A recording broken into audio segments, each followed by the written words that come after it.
Hello everybody, my name is Ross and welcome back. This time I'm going to be covering a quick overview of the Baron-Cohen et al. Study, Reading the Mind in the Eyes. This comes under the cognitive chapter in the A-Levels 990 Psychology syllabus. Right, let's cover some quick definitions. Firstly, we're going to be talking about IQ, which stands for Intelligence Quotient. This is a measure of intelligence that produces a score representing a person's mental age, right? The average IQ for people is 100, and the range can be, 15 points below and 15 points above. So 85 to 115, that's the average range of IQ, right? How do we test for this, or rather, how do you measure it? We use something called the WAISR scale, which is the Wechsler Adult Intelligence Scale Revised. Now, there are lots of different other intelligence scales out there in the world. However, for this particular study by Baron-Cohen et al., this was the scale that they used. Okay, you can do a free IQ test online as well. There's a few tests you can find on 123test.com. It's pretty fun. See how your IQ fares, right? But then again, this is just an online free test. If you want an actual and more valid and reliable measure of your intelligence, you should get one professionally done. Right, we're also going to be talking a little bit about EQ, right, which is an emotional quotient.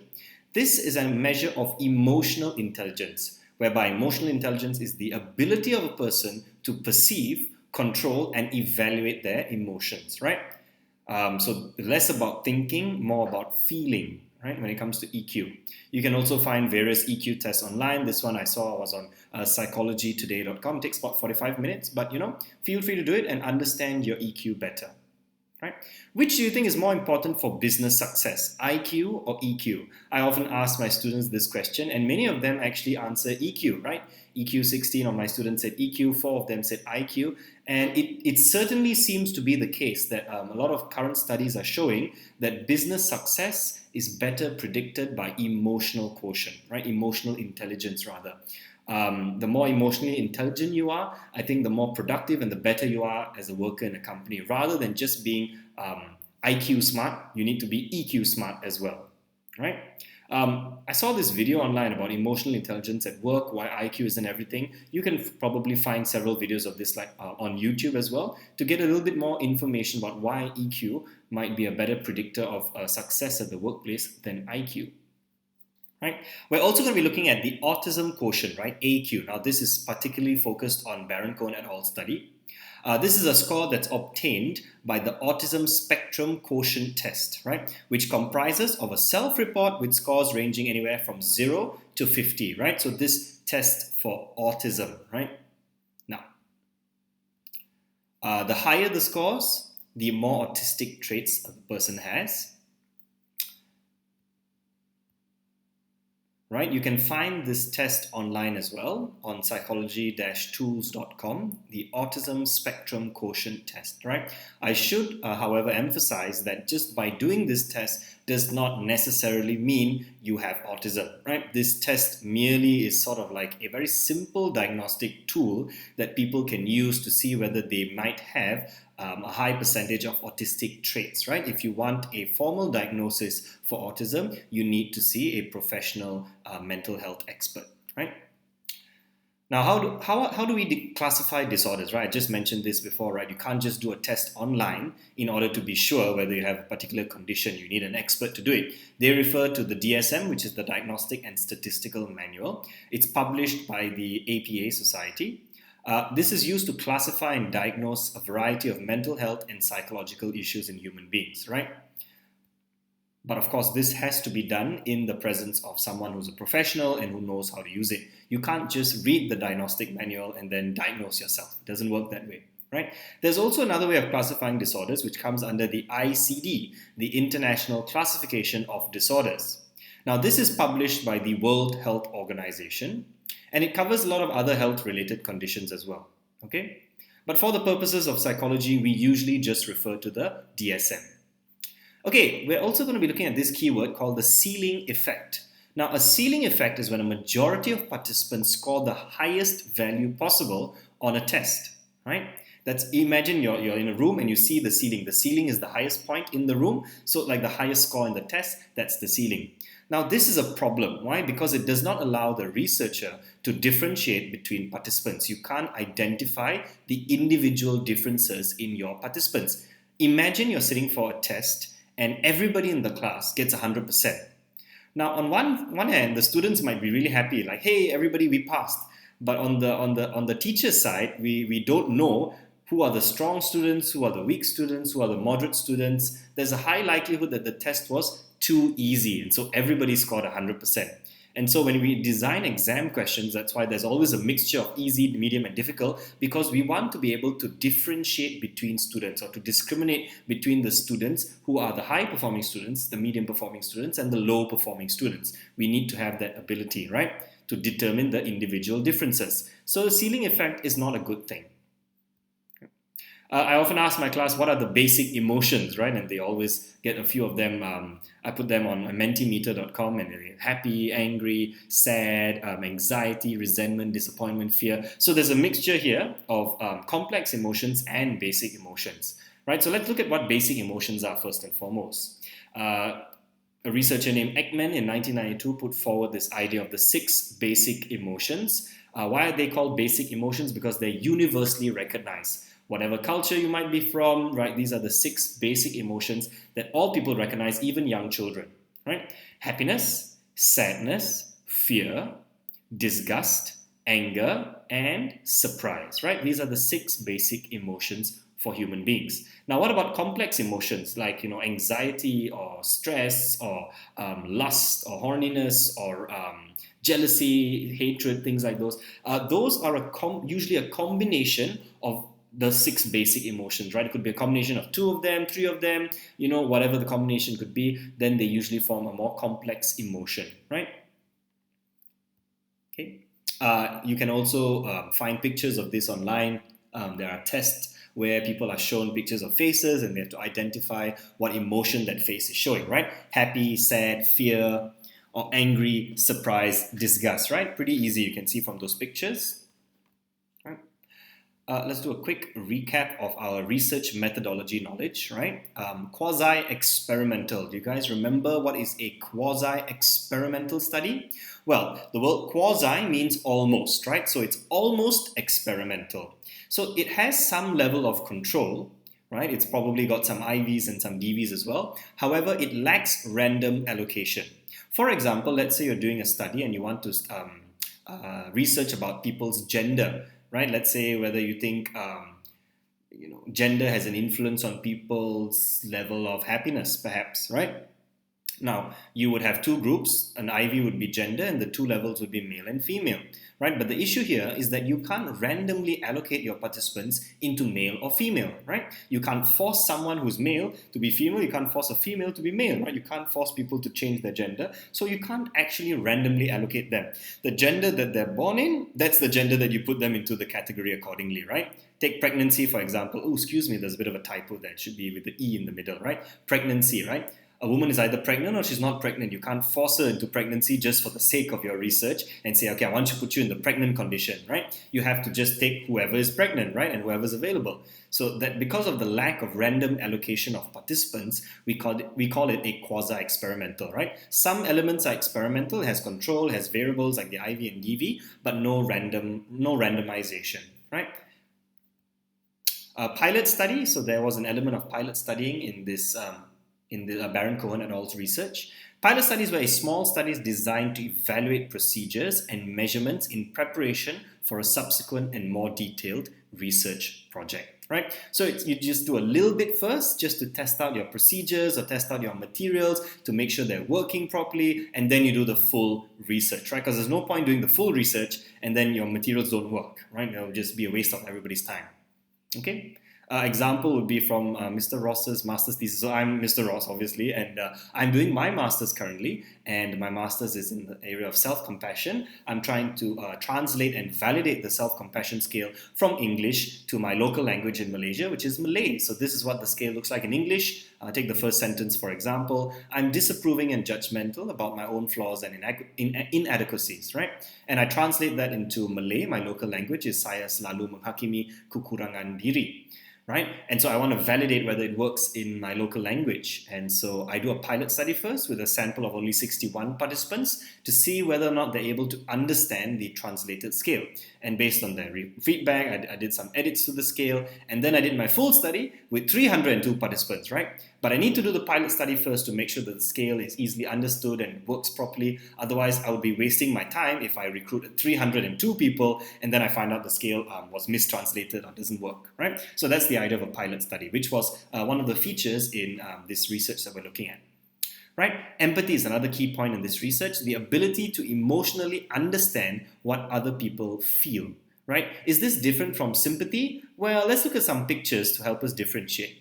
So in this cartoon picture, sympathy says, I'm sorry, that sucks, right? Empathy says, oh, it doesn't say anything, just cries along with that person, right? So if you see someone crying, you cry along together with them, right? That's empathy, right? Another example, sympathy on the right, I know how you feel, right? Someone sharing about their difficult day at work, you say, I know how you feel. Empathy says, I feel how you feel, right? So it's a very subtle difference, right? It's being able to put yourself in someone else's shoes and feel what they feel, right? That's empathy. We're also going to be looking at the theory of mind. Now, this is a very important concept, and you should do your own background reading to understand more about the theory of mind. This is the ability that enables us to realize that others have different feelings, beliefs, knowledge, and desires from our own, right? So at a certain age, we kind of know that we have thoughts in our head. But when we get older, we kind of realize that there are other people with other thoughts in their head, right, that are different from our own.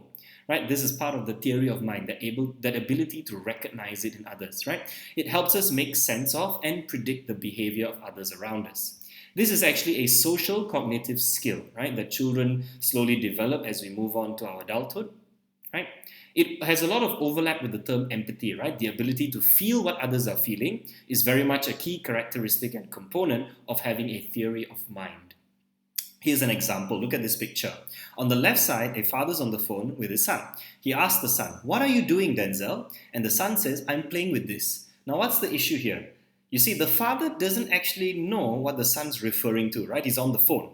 The son is a bit too young. He doesn't realize that unlike himself, he knows what he's playing with, the train, right? And the father is another person with a different mind and different thinking and different thoughts that's going on in his head. And he doesn't know what the son's thinking, right? The son doesn't realize that his father doesn't understand. In order for the son to properly explain to the father and answer his question, the son needs to say, I'm playing with my toy train set. Right? And so when the son gets older, that's the kind of answer that he would probably give the dad, right? But right now he's too young, he doesn't understand that the father's mind is not the same as his mind, right? There's a difference. Right? Another example is in this picture. If you look on the right side, let's look at the points first. It's an important social cognitive skill. It involves developing a sense of what others are thinking, right? And helps us to form our responses, right? Based on what others are thinking. Now, look at this picture. Seems to be a girl on the right side, and she obviously looks a bit sad and downcast because her toy car is broken, right? The wheel came off. And so she looks rather sad. But the boy on the left doesn't seem to realize it. He seems quite oblivious. He's kind of like showing his little toy that looks like him, and he's kind of really happy, right? So when someone else is sad, what do? Do you immediately throw something happy in their face? Right? You shouldn't, right? If someone's sad, what do we usually do? We respond by asking, hey, what's going on? What's up? How can I help you? And we usually sit together with that person and just listen to what their problems are. But this boy obviously doesn't realize that because he doesn't have a developed theory of mind. He doesn't understand that that girl has a different mindset from his, right? Now, we come to the reading the mind in the eyes task, right? So how can you measure whether people are able to have this ability called the theory of mind, right? How do you measure such a skill, right? Well, what the researchers did was they designed this test using the pictures of people's eyes, just their eyes, nothing else in the face but the eyes, the eyebrows, a little bit of the nose bridge there as well. And then they would put 4 words, and they would ask participants to choose which word was the most suitable to describe the person's emotion shown in the picture. So one word would be the target word, panicked. That's the right word, right? The other 3 words, these are foil words, which would have been chosen to distract the participants from the correct answer, right? And the foil words would be chosen to have a specific valence or intensity that matches the target word, but the words must be different, obviously, right? Now, What emotion best describes the picture of someone's eyes, right? I mentioned that. It was designed initially to test adults. The first version of this test came out in 1997, revised in 2001. Okay. Now, this actually tests the first stage of the theory of mind, TOM, where people attribute a mental state towards someone else, right? In this case, the mental state, as we saw from the picture earlier, was panicked, right? So if you're able to say that, oh, those eyes look like they're panicked, right? That person is panicking, right? I'm able, at the most basic level of the theory of mind, to attribute a mental state. I'm able to understand what another person's emotion is. A more advanced stage of the theory of mind is to infer content of the mental state. For example, why is the person panicking? Perhaps panicking due to an angry dog, or what are they responding to in the environment, right? So it's slightly more advanced, and that's not what the test is actually looking at. The test is looking at whether or not you can just attribute a mental state to the eyes, right? Now, there were problems in the first eyes task that was designed, right? The short form of reading of the mind in the eyes is just called eye task, right? There were some problems that they wanted to resolve. So first of all, earlier on the picture had 4 examples, but in the first edition that came out, it was a forced choice between only 2 responses, right? And so because there were only 2 responses, a participant had a 50% chance of getting something right, which is not very useful because there's a good chance that they might just guess and get the answer right. We want to avoid that. Another thing that they had was that the answer choices were opposites, right? It would just be an opposite of each other. I'll show you an example in a second. Here, so for example, they would show this picture and say, does it look panicked or calm? Right now, it's almost immediately that you can see the answer is panicked, right? It's pretty easy to see the answer if there are just 2 options. Whereas when they revised it, they added more options to become a total of 4, right? So the earlier picture was the revised version. Right now, what we're looking at is the original version, which was a forced choice, so 50-50 chance, and only 2 options, which was opposites of each other, right? Panicked versus calm. Another issue was that there were fewer items, okay? Only 25 pictures were in the first edition. And when they tested these materials with a normal group of participants, they noticed a ceiling effect.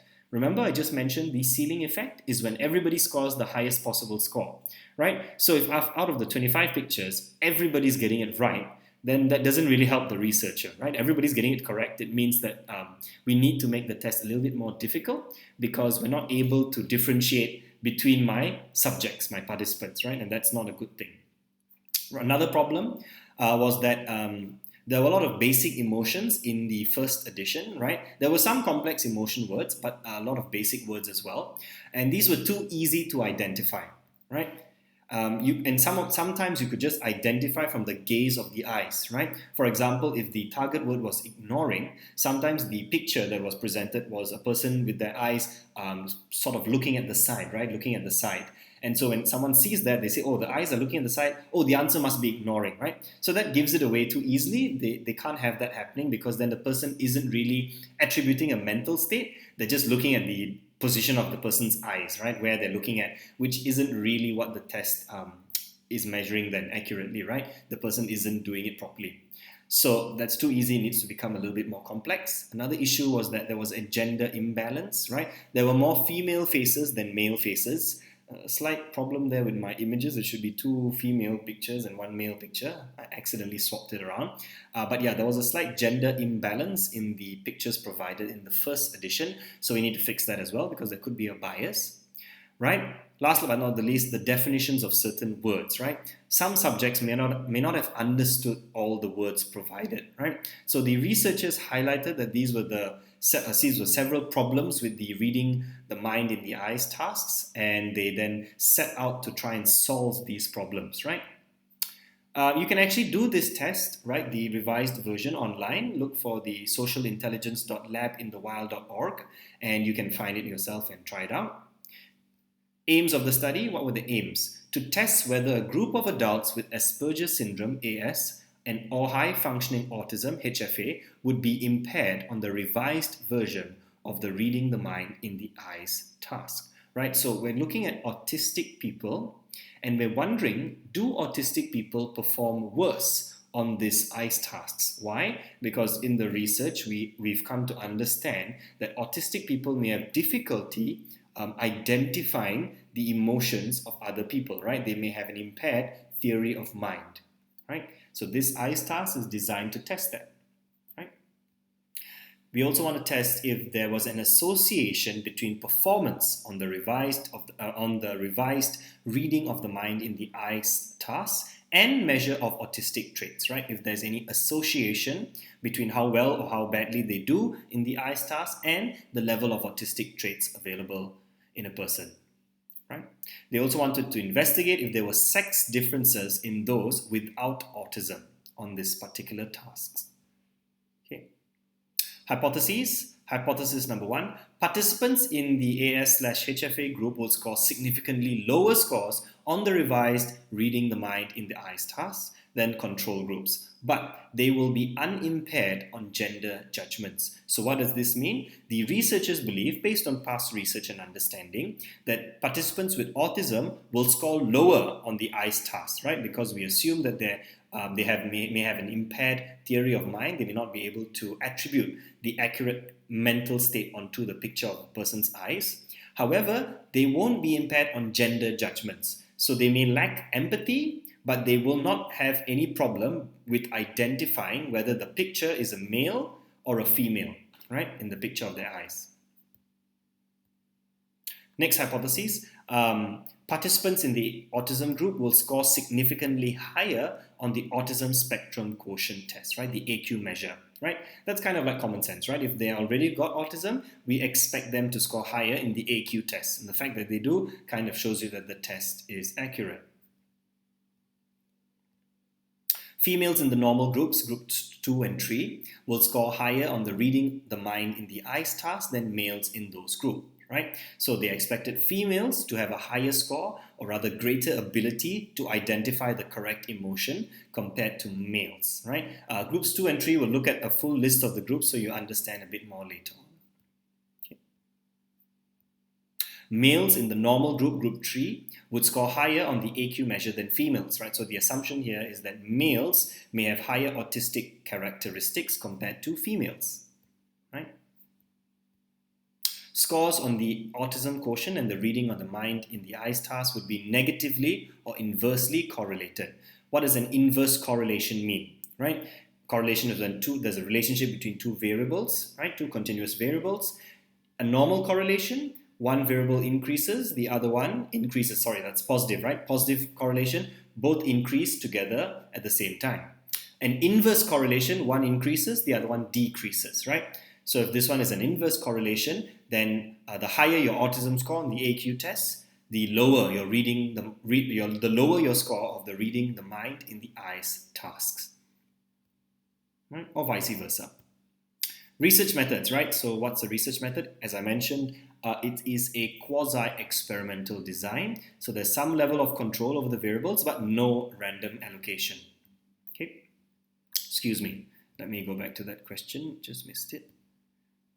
So the question here is, why can't you randomly allocate in this study? Well, keep that question in mind, and when we look at our groups, we'll understand why. Okay. Why can't we randomly allocate? Was it between subjects or within subjects? What's the answer? Do you guys know? Have you read the study? It is between subjects. Okay, a between subjects design, which means that each participant only goes through one level of the IV. Okay. Type of participant, right? So this is the IV with autism, the AS/HFA group, or without autism, right? So it basically answers our question. The reason why we can't randomly allocate our groups is because we cannot force someone to have autism, right? I can't just randomly choose someone and put them in the autism condition. I can only sample amongst people who already have autism, right? Similarly, those without autism, I can't just randomly sample because I might randomly sample someone who has autism, right? And I can't put them in the without autism group. Whatever your inherent characteristics are, whether you're autistic or not autistic, that's the group that you would be allocated to. So it's not random. What's the DV? Now there are 3 DVs. First of all, IQ. Now the IQ was only tested for the autism group and the IQ matched normal group. Okay, we'll look at that in a bit. In a few more slides, right? There's also the AQ test, which is the autism quotient test. And finally, there is also the eyes tasks itself, right? Reading the mind in the eyes. So the 3 different measures of the DV. What did they use to measure each DV? For the AQ was the, for the IQ was the WAISR revised, right? The Wechsler Adult Intelligence Scale. The AQ was the Autism Quotient Test, and the I-STARS was the Reading the Mind in the Eyes revised version, right? Materials. Okay, so we looked at this picture earlier, right? Revised eyes tasks. They had a pilot study before they used it on the autism group, where they came up with a total of 36 pictures after doing the pilot study. 18 were male, 18 were female, so nice gender balance. 4 choices of emotion this time, not limited to 2, but they had 4 choices, and the 3 foil words which were wrong, they were chosen to have the same level of valence or intensity as the target word, which is the correct answer. Okay, 1 target word, 3 foils. Sample.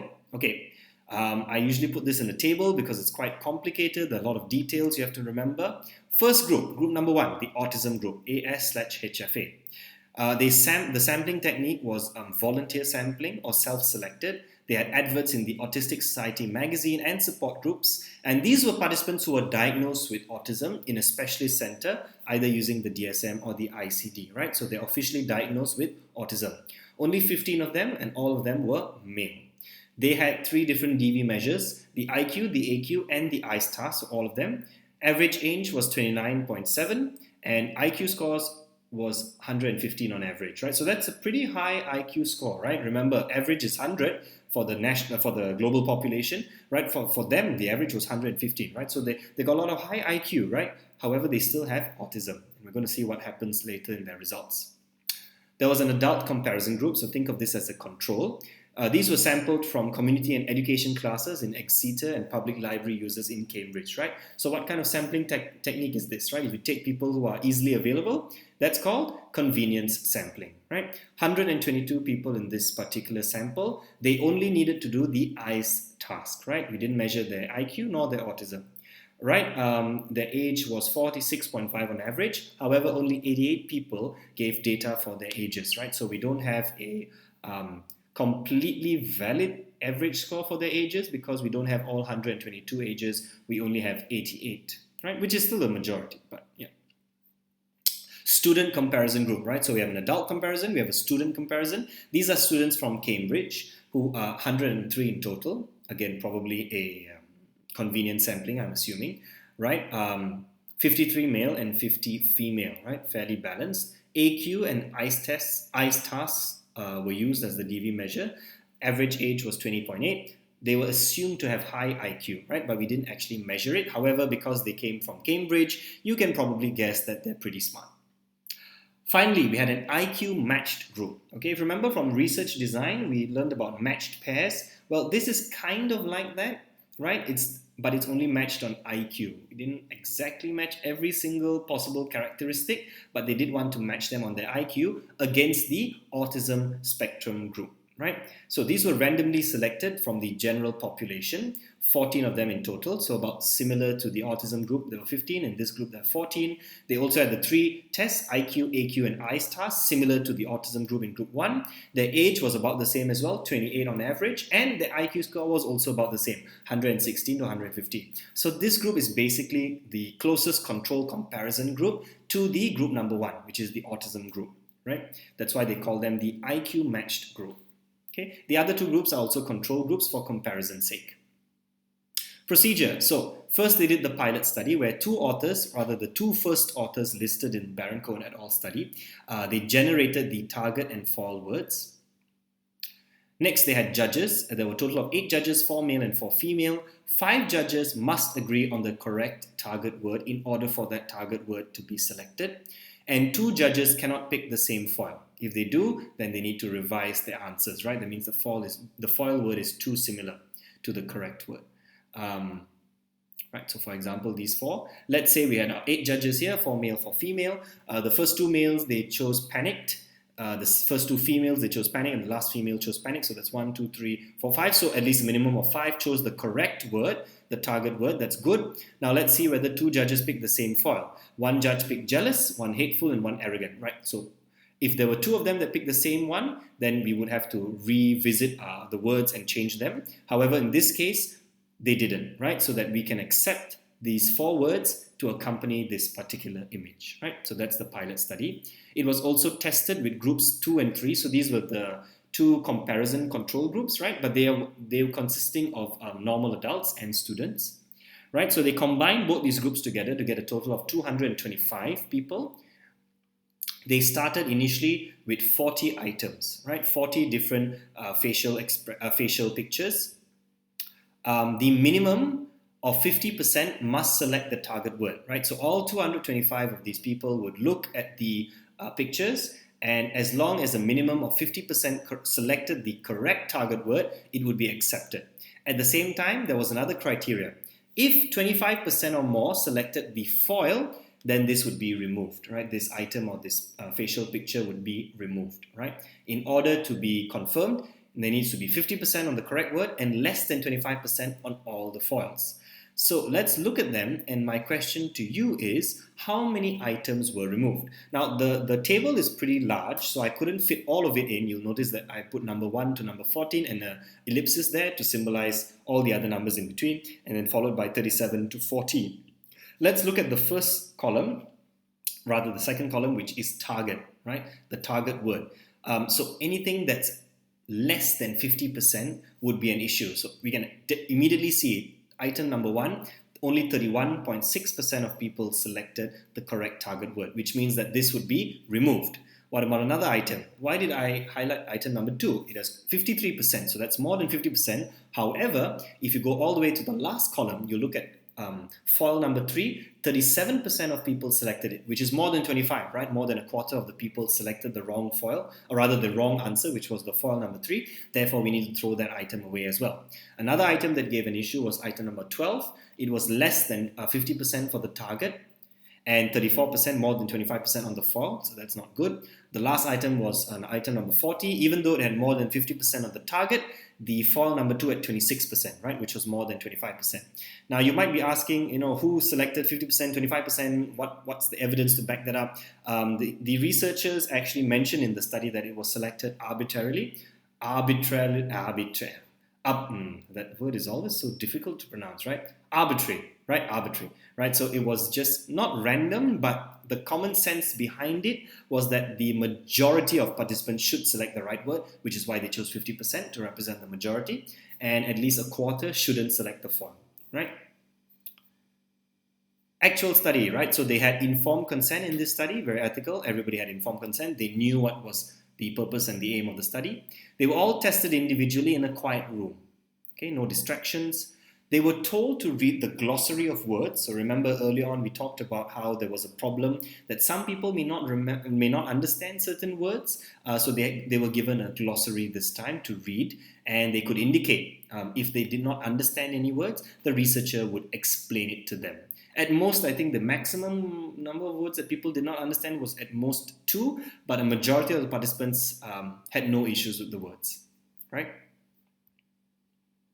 Right. So in the appendix of the study, you will be able to see the glossary, right? So assertive, confident, dominant, show of oneself. The assertive woman demanded that the shop give her a refund, right? So they gave a definition and some synonyms to help people understand what each word meant. Now, of course, I'm assuming that everybody in the study spoke English, most likely as their first language, so the words shouldn't have much issue for them, especially because they're sampling as well from areas which are highly educated, right around Cambridge, for example. So this wouldn't have been an issue, but there might have been participants who did not speak English as a first language, right? And so we need to account for that, and that's why the glossary is important. Then they were given the ICE tasks, and they were asked to finish it. 1 practice item followed by 36 test items, right? So the practice item was so that they would get used to the way that it's done, so they would understand, and then finally they would go through all 36 test items, right? They could take as long as they want, right? So there was no time pressure on them in any way. Group 1, the autism group, had to also identify the gender of the person's eyes, right? They needed to identify that in addition to the eyes task. Other groups were not required because in previous research and pre-testing, they realized that all those other groups of people who did not have autism, they always had a ceiling effect when it came to identifying a person's gender in the picture, right? So there's no point testing them because they kept getting it all right. Results, let's look at the results. In terms of the glossary, there was no difference in the number of unsure words, or rather words that people were uncertain of. At most, people checked 2 words. I-test scores. Okay, so let's look at this table. I'm going to black out these two parts for the moment so that you can just focus on particularly looking at the mean scores, right? Now look at the mean. Which group scored the lowest, right? So looking at the mean scores, which group? Immediately you can see 21.9 was the group with autism, right? ASHFA group. Now, which group scored the highest, right? So looking at the scores again, the IQ match group, group number 4, 30.9. They scored the highest, right? Now, in group number 3, I removed the black bar so you can see males and females in particular. For group 3, who scored higher? Was it the males or was it the females, right? Remember, we're looking at how males and females might differ. You can look at a slight difference there, right? The males scored very slightly lower, 27.3 compared to 28.6, right? So slightly lower than the females, right? AQ test score. So this is about the autistic characteristics that a person might have. Again, let's focus just on the mean. Okay, which group scored the lowest, right? Looking at the mean scores, you can see it was 18.3, right?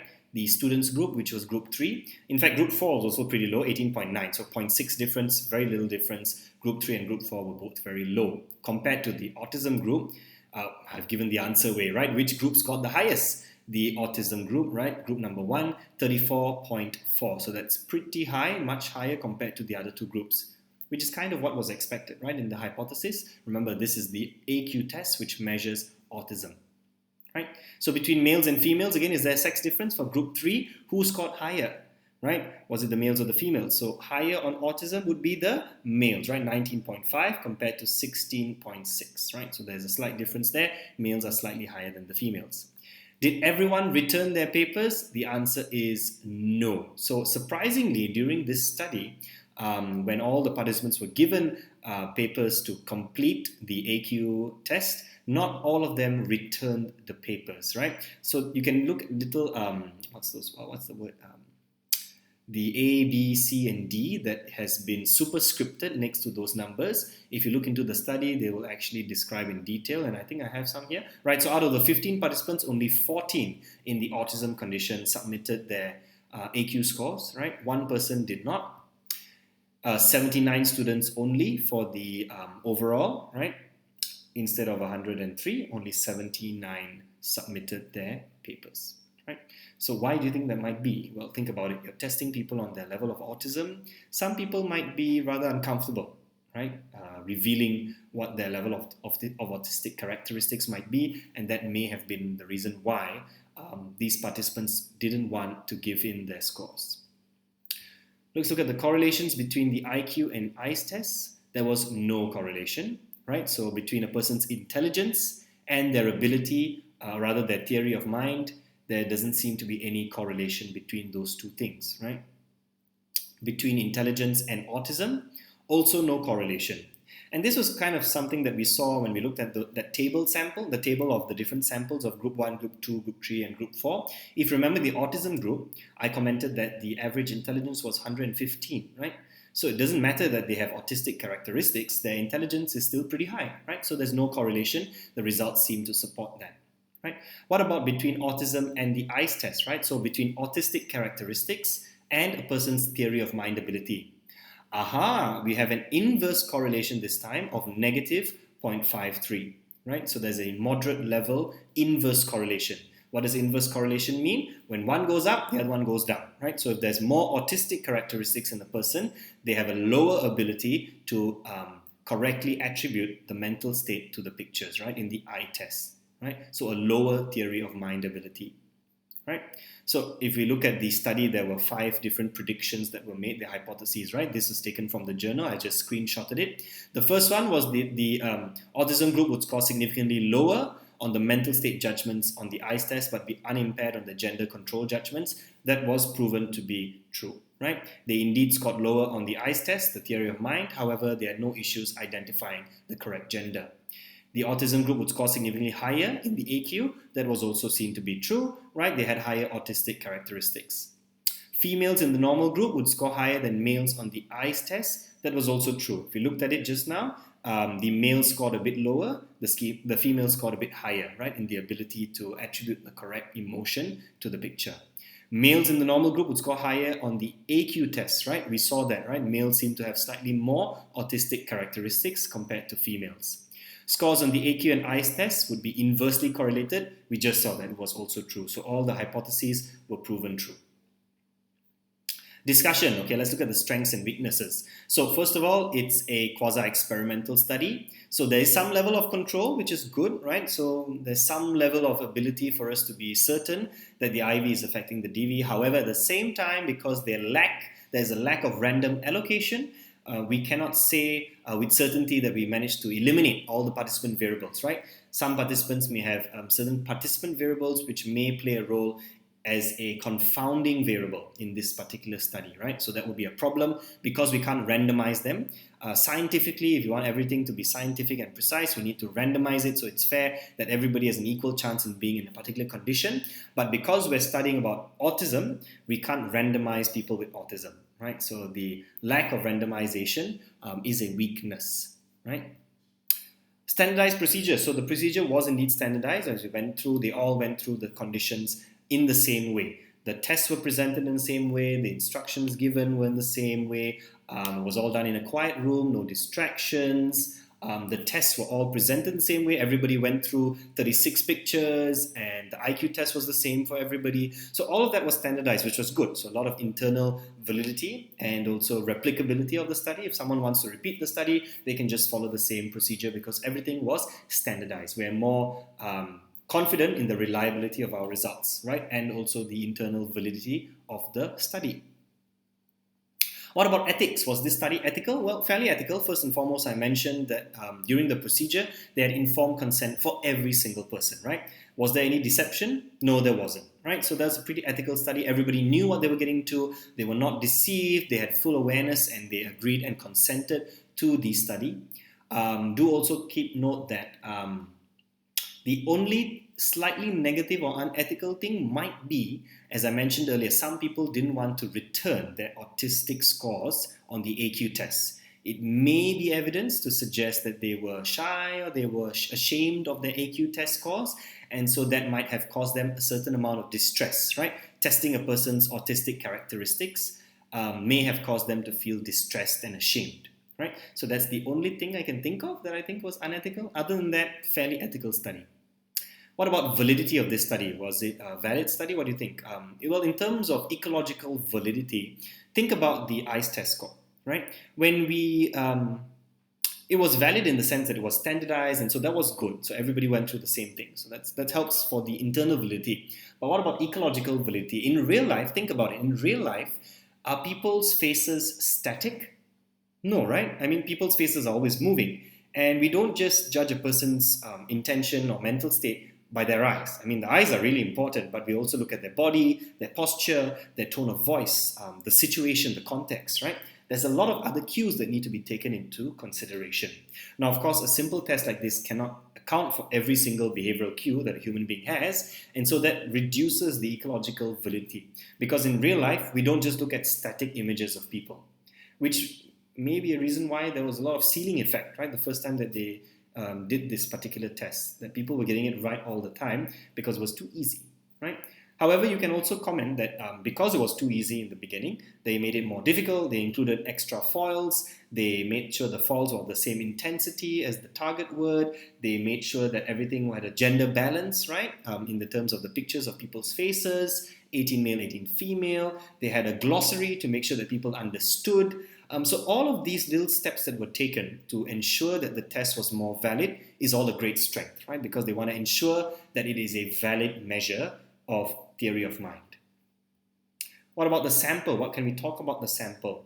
Well, the first and the last group, group 1, group 4, had really small sample sizes, right? About 15, right? So because it's a small sample, immediately we know the weakness of a small sample is the lack of generalizability, right? Because if you have less people, you can't really represent a larger population. Right, at the same time, think about the sampling method that was used for the experimental condition, right? They were volunteer sample. There are strengths and weaknesses. The strengths, of course, being ethical, that they volunteer, that they agree on their own,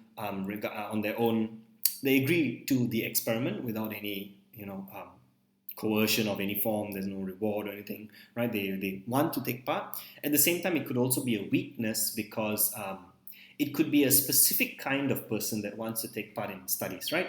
If you look at a magazine and you see, oh, someone's recruiting for participants, right? Oh, I'm really excited. I want to do my absolute best in the study, right?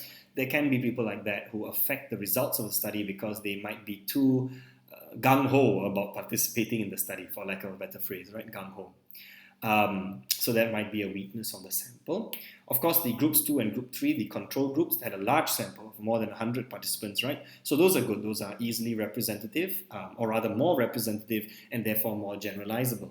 But remember, we're really looking at the scores of the autism group, right? So that's the group that we're particularly concerned about. The other groups are more of comparison groups for the sake of having control groups to compare with, right?